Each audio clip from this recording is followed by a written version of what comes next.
Welcome back. Next up, we're talking with the candidates in the race for Washington's District 4. Let's take a look at our sources. We have Jared Sessler, who is running as a Republican.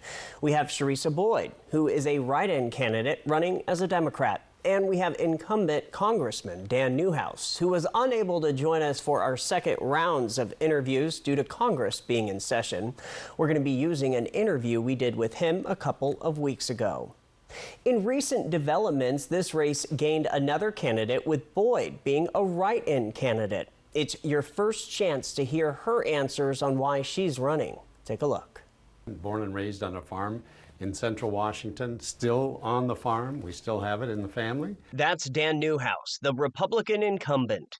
I rise in support of my amendment. It is essential that Congress continue to apply oversight and ensure that all entities involved in the operation of these dams meet their statutory requirements and provide clean, renewable power to the region. I was just thinking I would be perfectly happy going and working over there. I love working on cars. Oh, I know, right? Yeah. I love building houses. What's your favorite car? Well, oh boy. Oh boy. What would you drive today if you could have it?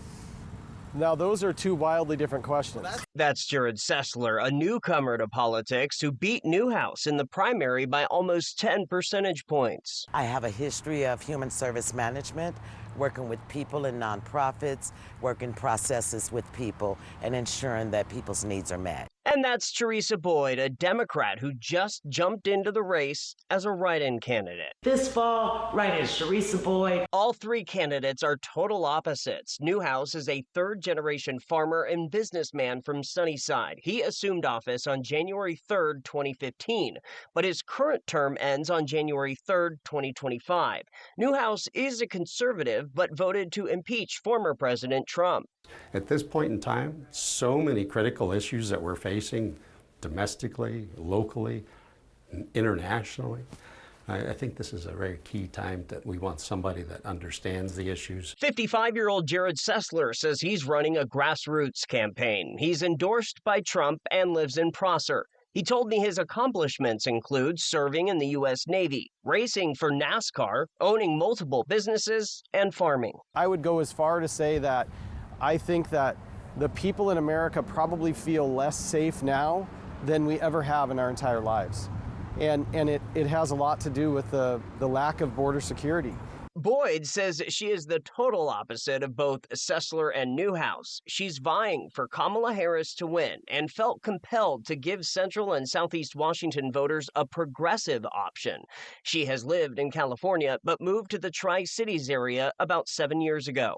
From fighting racism to protecting abortion rights for women, ensuring immigrants are safe, fighting for Obamacare, and making sure Social Security benefits for seniors don't go away.